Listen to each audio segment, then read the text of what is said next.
The hallway looked too clean to be real.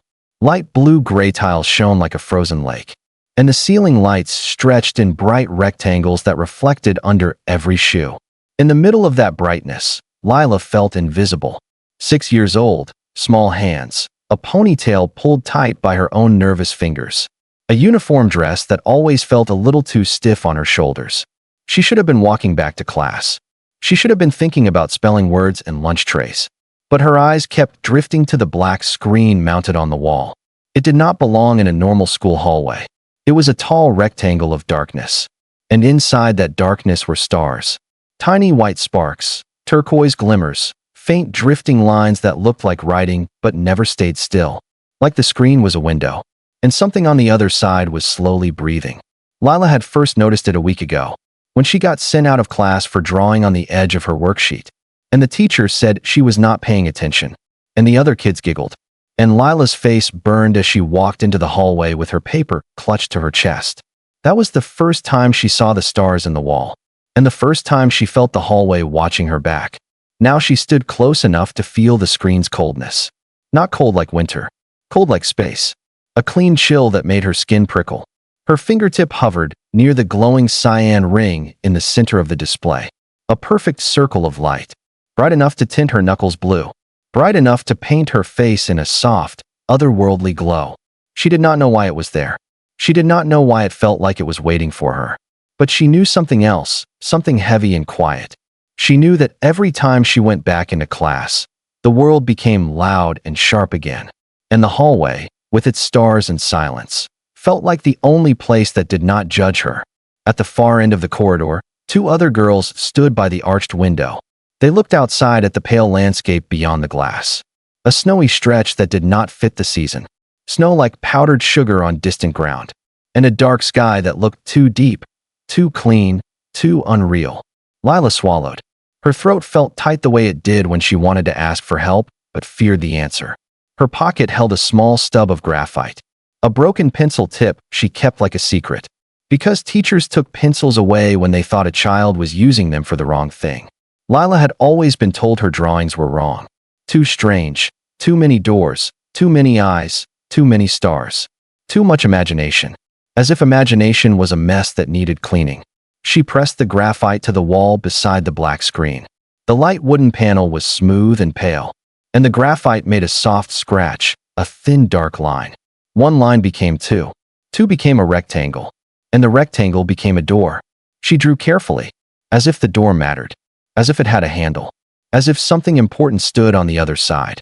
When she finished, she held her breath. And for a moment, nothing happened.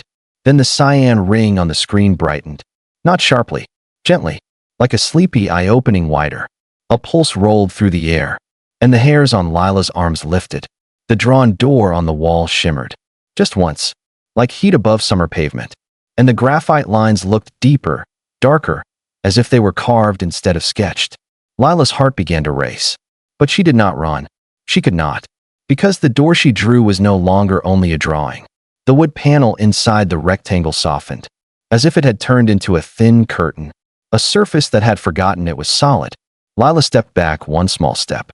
Her shoes squeaked on the glossy tiles, and the hallway suddenly felt too bright, too open, too dangerous. From inside the rectangle, a shadow moved. Not a shadow cast by the ceiling lights. A shadow that belonged to somewhere else. A small hand appeared. Long fingers, pale but not human pale. A subtle shimmer under the skin like moonlight trapped in ice. The hand pushed forward, and the drawn door opened. Not with hinges, but like water parting. Like a thin skin of reality giving way. A child stepped through. He looked about 8. His clothes were simple, a soft gray fabric that clung like it had been washed in starlight. His eyes were too large, too reflective. And his hair, if it was hair, floated slightly as if gravity was optional. He blinked at the hallway, at the lights, at the shiny floor, and then he looked straight at Lila.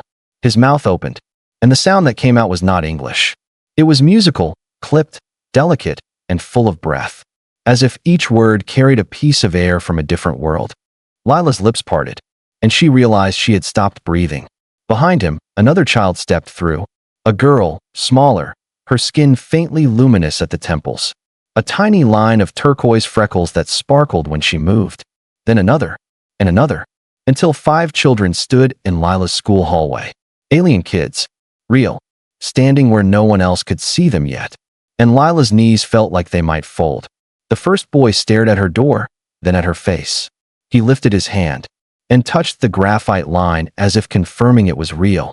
His voice came again, softer this time. And this time Lila understood one word.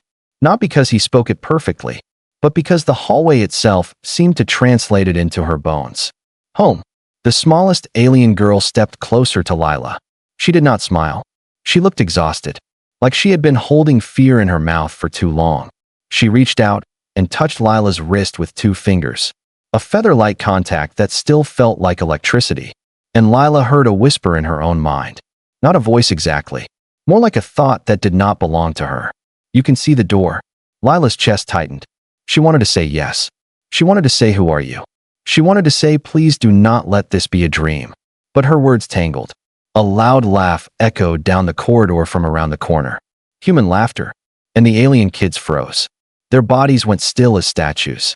Their eyes widened as if the sound itself could hurt them. Lila turned her head, and she saw the 2 girls near the arched window glance back. They were still far away, but their attention was shifting. Lila's mind snapped into panic. If the wrong person saw this, if a teacher saw, if security cameras saw, then the door would become a problem. And problems got erased. Lila stepped between the alien kids and the open hallway, as if her small body could block a whole universe. And she whispered, barely moving her lips. Quiet, please. The first alien boy's gaze locked on her. And for a second Lila felt something huge behind his eyes. A memory of darkness. Of running. Of a door that did not open fast enough. He nodded once, sharply, and the other children followed. Silent, trembling. Lila's fingers reached for the cyan ring on the black screen. Not thinking, just acting, like a child grabbing a handrail before falling. Her fingertip touched the glowing circle, and the ring responded like it had been waiting for that exact contact. Light flared, but not blinding. More like a sunrise pouring through a keyhole. The hallway sound dampened. The ceiling lights seemed to dim around the edges, and the air grew thick, as if the screen was pulling the world closer. A line of turquoise text drifted across the black display. It looked like writing made of smoke, and then it steadied into a shape that meant something. Access granted. Lila did not know what access meant, but she understood granted. Like permission, like someone, somewhere, had just said yes. The drawn door beside the screen shimmered again, and the opening widened, making room, inviting. The smallest alien girl looked up at Lila, and this time her lips trembled. Almost a smile. Almost a hope. More are coming. The thought whispered again inside Lila's head. They are behind. Behind. A word that carried weight. A word that tasted like danger.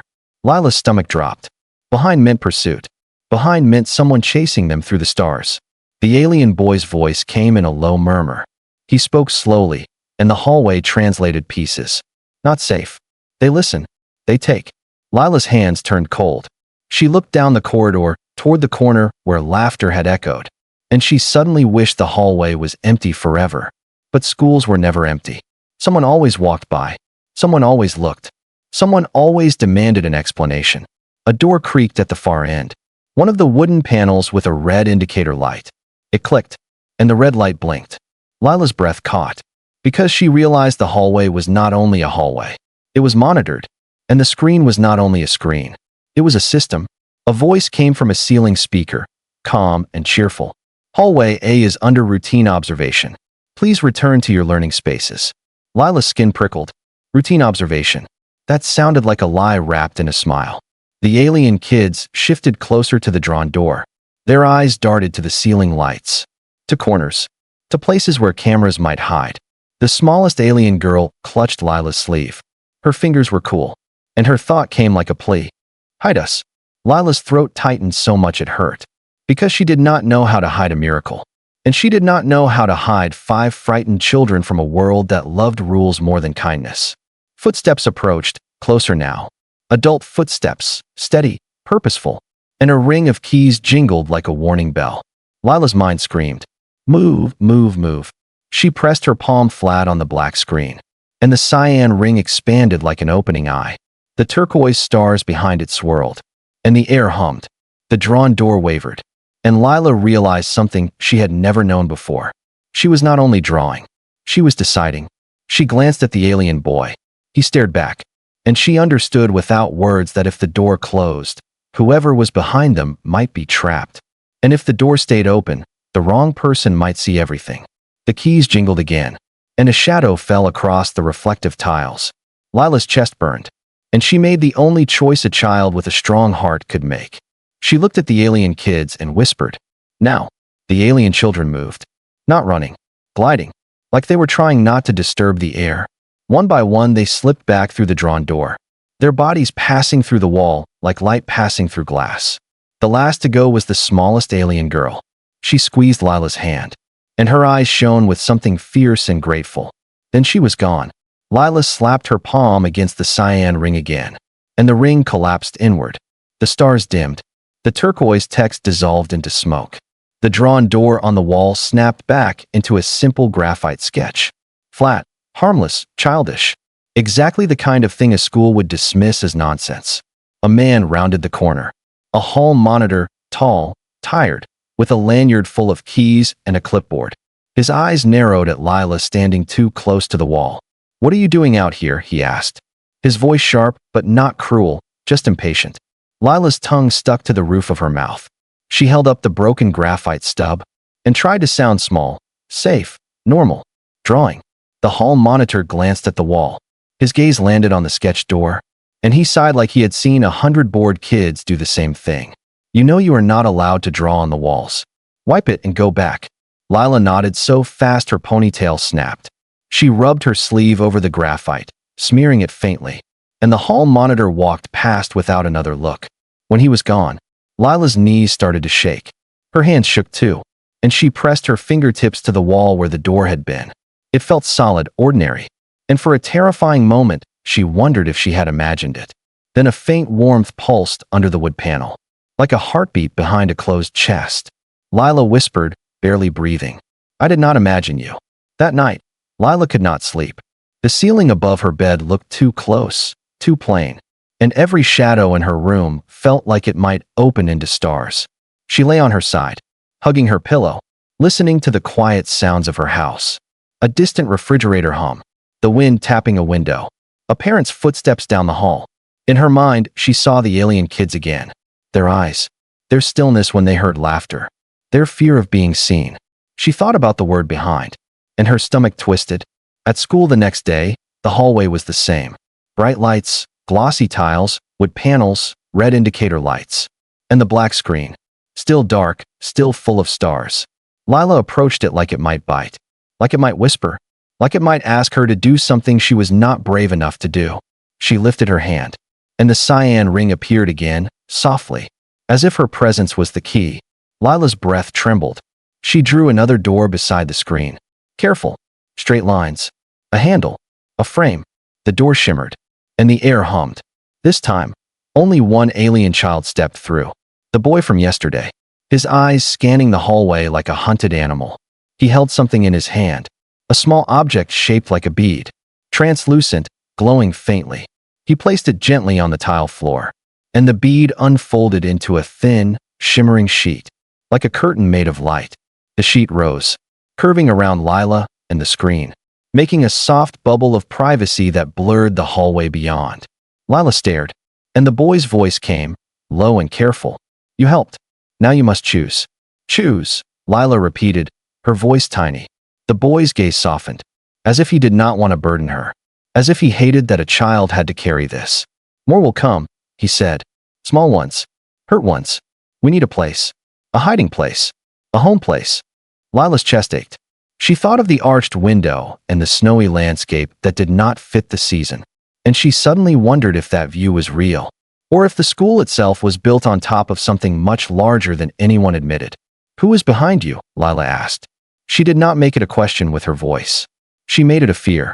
The boy's eyes flickered, and his answer felt like a stone dropped into water. "The collectors."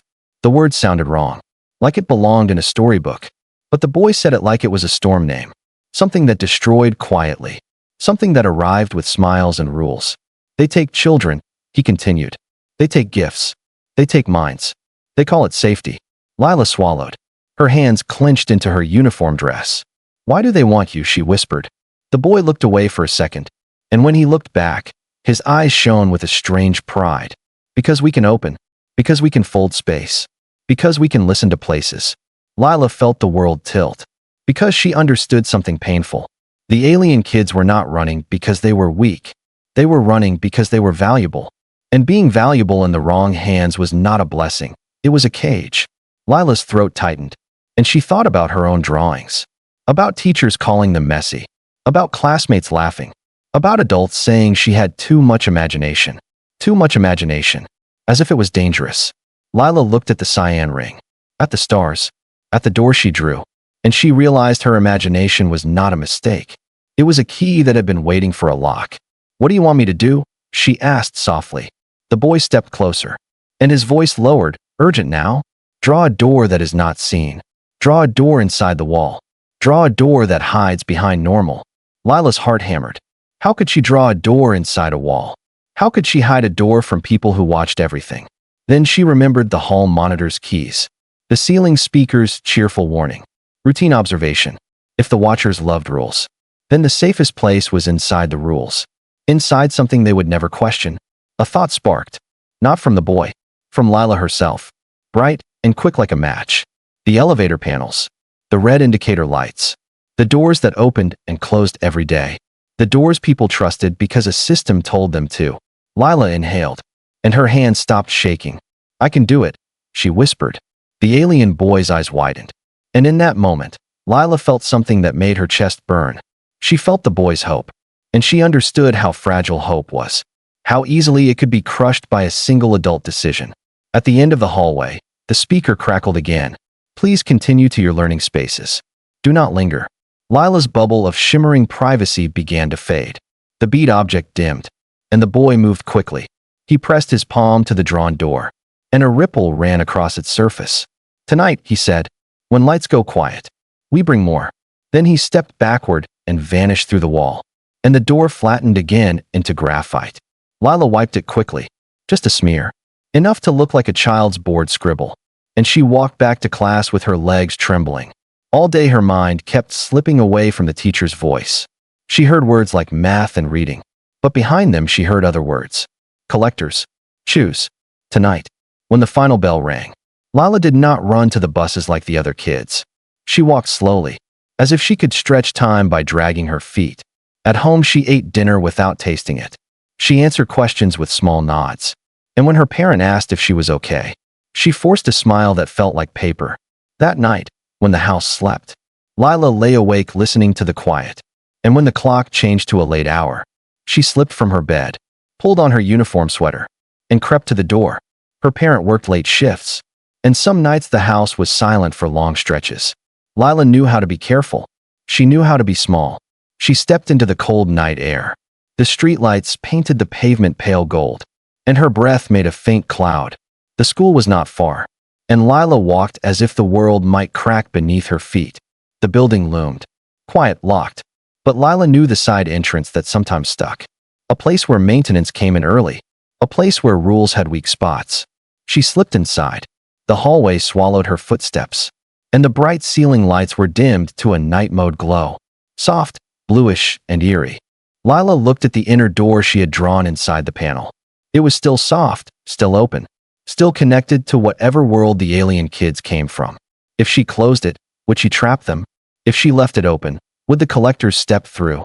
Footsteps approached, heavy, not like a teacher, more like boots, and the hum rose into a steady vibration that made Lila's teeth feel strange. Lila's mind screamed, but her body moved. She grabbed the graphite stub and ran to the black screen. The cyan ring pulsed as if sensing panic, and the stars behind it swirled faster.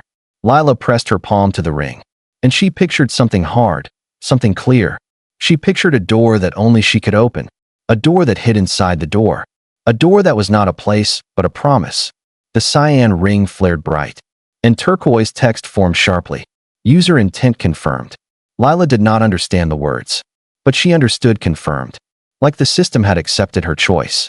She turned back to the alien kids, and her voice came out stronger than she expected. Go inside now. They moved. 12 children slipping back through the inner door. Quiet as breath. Faces tight with fear, but trusting her because she had returned. The freckled alien girl stayed 1 second longer. Her eyes locked on Lila's, and her thought came with sudden intensity. If they take you, they will use you. Run. Lila shook her head. Her voice rose, and one word burst out of her like lightning. Run. The freckled girl vanished through the inner door, and the alien boy stepped forward last. He pressed a bead into Lila's hand. It felt warm. Alive. He spoke low, fierce. Human girl. You opened. That makes you a door too. Then he disappeared, and the inner door began to flatten, closing like water turning back into wood. Lila spun, and the hallway filled with a bright white beam sweeping across the tiles. A scanning light that made the reflections look like broken glass. 2 figures rounded the corner. Tall, wrapped in smooth, dark uniforms. Faces hidden behind pale masks that reflected the dim lights. They moved like they owned the air, like they believed the world was a thing to sort, label, and collect. One of them spoke, and the ceiling speaker echoed it perfectly. Unregistered anomaly detected. Child present. Lila's mouth went dry. She clutched the bead so hard her fingers hurt. The masked figure stepped closer, and the scanner beam traced across Lila's face. Her hands. The wall panels. The figure paused near the faint smudge of graphite on the wooden panel, and for a moment Lila thought she was finished. Then the figure spoke again, calm and certain. No breach detected. Only human child. Lila's heart slammed, because she realized the bead in her hand was doing something. Hiding something. Bending what the scanner could see. The masked figure leaned down slightly. Lila could see her own small reflection in the mask. A pale, scared face framed by blonde hair. Return to your assigned sleeping location, the figure said. This building is not for wandering. Lila forced herself to nod. She forced her feet to move, and she walked past the collectors, each step feeling like she was walking through ice. She did not run, because running would make them look again.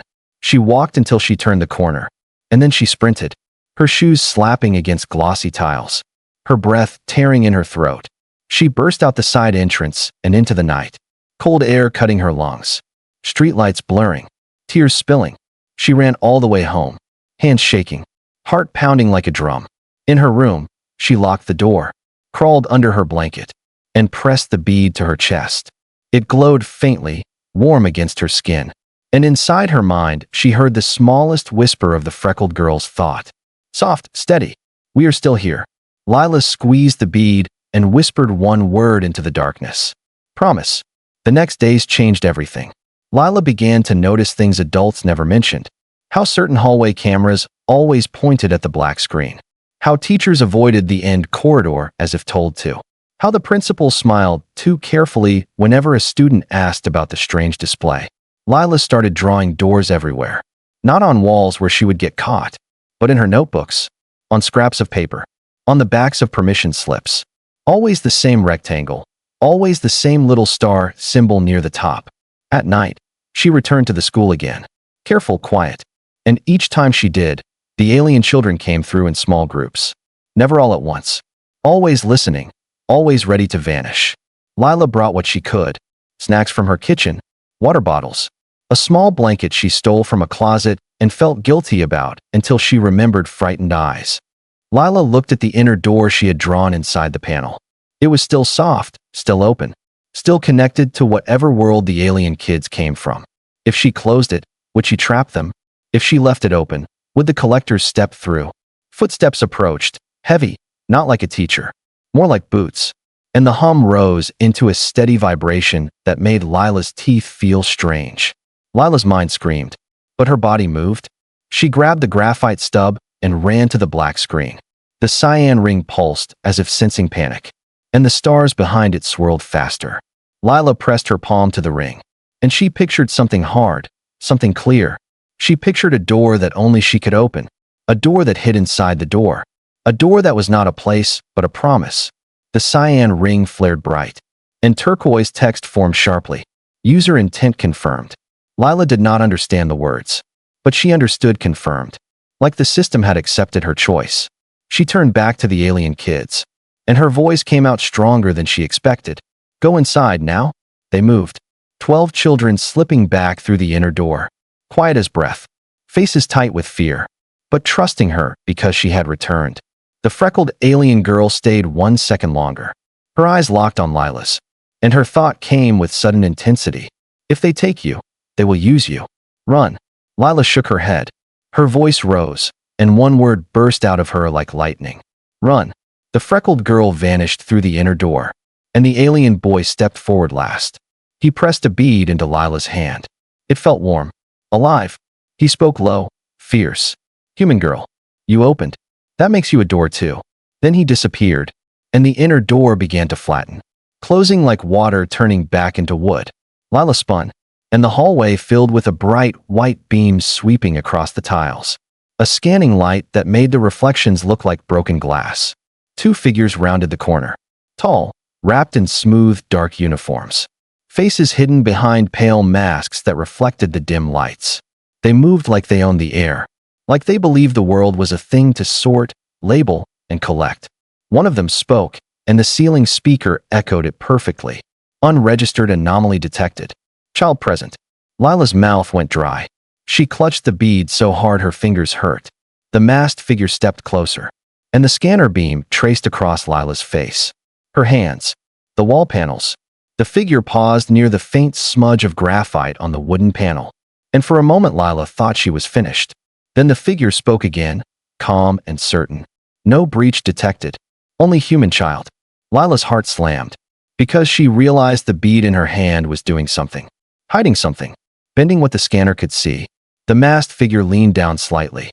Lila could see her own small reflection in the mask. A pale, scared face framed by blonde hair. Return to your assigned sleeping location, the figure said.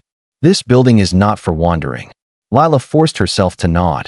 She forced her feet to move, and she walked past the collectors, each step feeling like she was walking through ice. She did not run, because running would make them look again. She walked until she turned the corner, and then she sprinted, her shoes slapping against glossy tiles, her breath tearing in her throat. She burst out the side entrance and into the night, cold air cutting her lungs, streetlights blurring, tears spilling. She ran all the way home, hands shaking, heart pounding like a drum. In her room, she locked the door, crawled under her blanket, and pressed the bead to her chest. It glowed faintly, warm against her skin, and inside her mind she heard the smallest whisper of the freckled girl's thought. Soft, steady. We are still here. Lila squeezed the bead and whispered one word into the darkness. Promise. The next days changed everything. Lila began to notice things adults never mentioned. How certain hallway cameras always pointed at the black screen. How teachers avoided the end corridor as if told to. How the principal smiled too carefully whenever a student asked about the strange display. Lila started drawing doors everywhere. Not on walls where she would get caught, but in her notebooks, on scraps of paper, on the backs of permission slips. Always the same rectangle, always the same little star symbol near the top.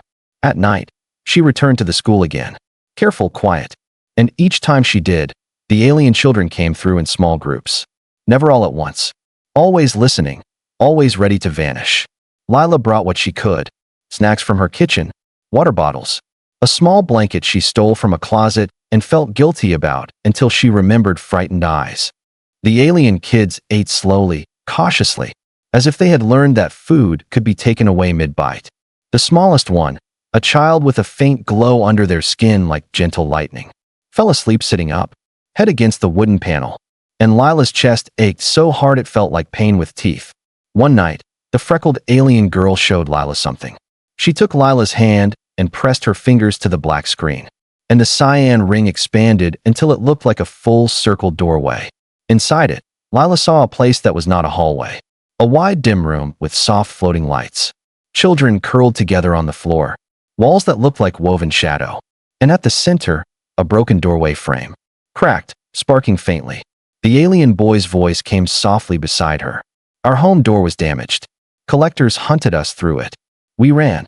We folded. We found your seam. Your school sits on a thin place. Lila's throat tightened. Why my school? The boy's eyes held something old.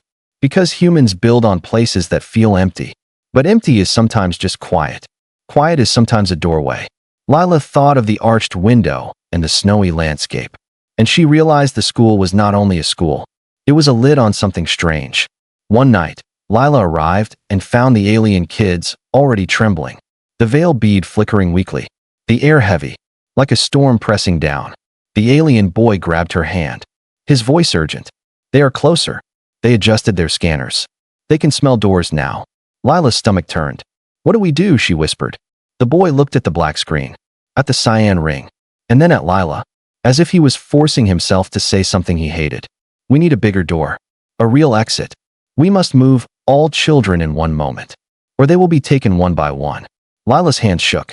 She imagined masked faces, scanners, calm voices saying safety, and alien kids disappearing into cages.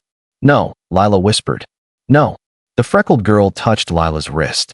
Her thought came like a steady flame. Human girl, your mind draws in straight lines, but your heart draws in curves. Draw a door that curves. Draw a door that becomes a tunnel. Draw a door that hides inside light. Lila's breath caught.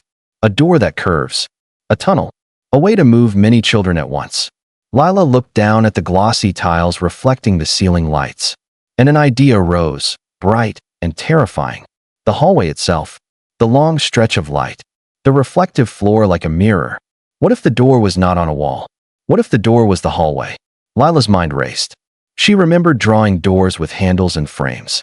But the freckled girl was right. Her heart did not think in boxes. Her heart thought in stories, in paths, in journeys. Lila stepped into the center of the corridor, the black screen glowing behind her, the wooden panels with red lights lining the walls like quiet watchers. She knelt, pressed the graphite to the tile, and she began to draw a line, not a rectangle, a curve, a long sweeping arc that moved forward down the hallway, as if she were sketching the outline of a tunnel mouth. The graphite scraped softly, and the cyan ring behind her brightened, stars swirling faster, the air humming. The alien kids gathered behind the veil, eyes wide, silent.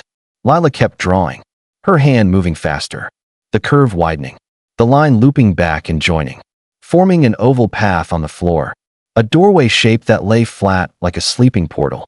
She added the star symbol at the front, and as soon as she did, the tile inside the oval shimmered.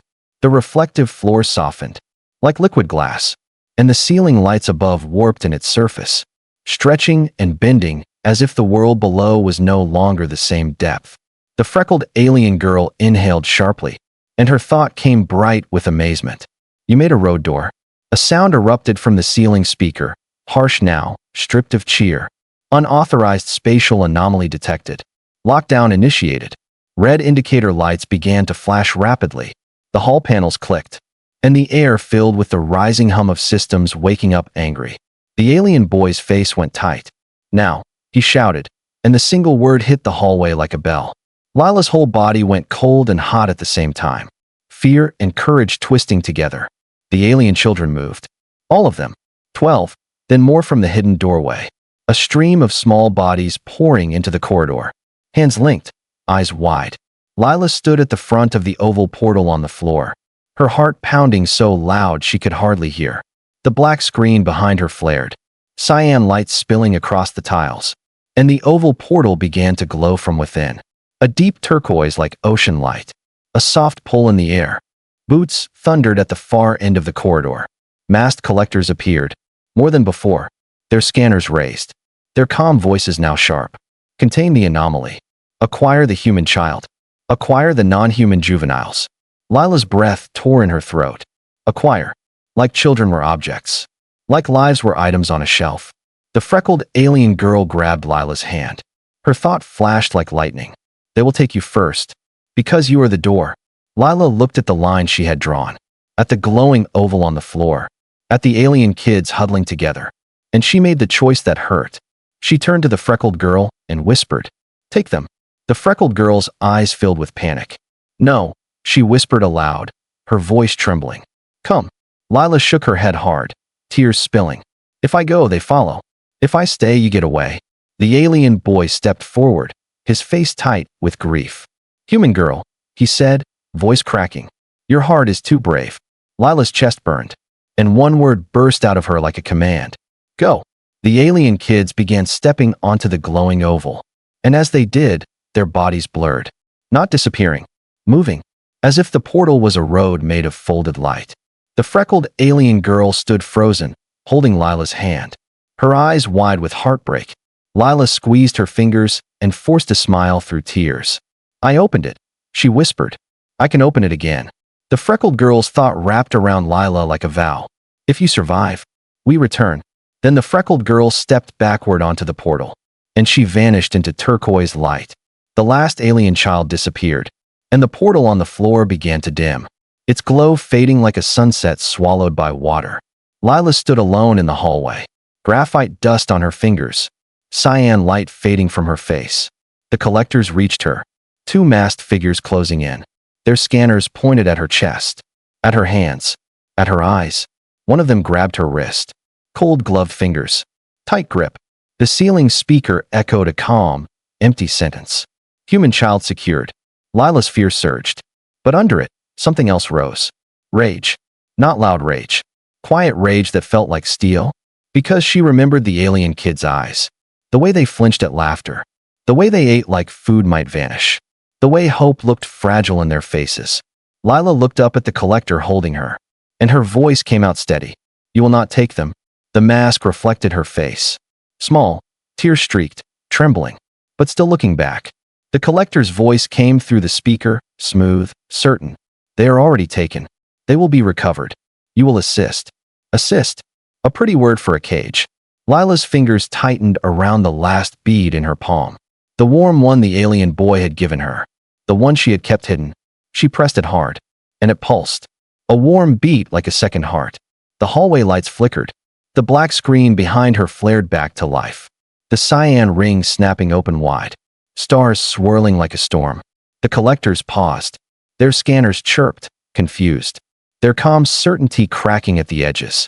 Lila's mind filled with a soundless rush, like a door opening inside her head. And in that moment, she understood. The alien kids had not only used her drawing, they had left something in her. A seed. A key. A way to open without graphite. Lila lifted her free hand and pointed at the wall. Not drawing. Imagining. And her voice rose with sudden power. "Open." The cyan ring exploded outward into a bright circle on the wall. A portal without a sketch. A door made of intent. The collectors lunged. But the air shifted. The floor seemed to tilt. And Lila felt herself pulled toward the glowing circle. One collector grabbed her shoulder. But the bead in Lila's palm flashed, and the gloved hand slipped as if it could not hold her. Lila fell backward through the portal, not into darkness, into starlight, into cold, clean air that smelled like rain on metal. The portal snapped shut behind her with a soft sigh, leaving the bright hallway on the other side, leaving the collectors with nothing but empty tiles and flickering lights. Lila landed on a smooth surface. Her breath punched out of her, and she rolled, staring up at a ceiling that was not a ceiling. A high dome filled with drifting lights like slow fireflies. Alien children surrounded her.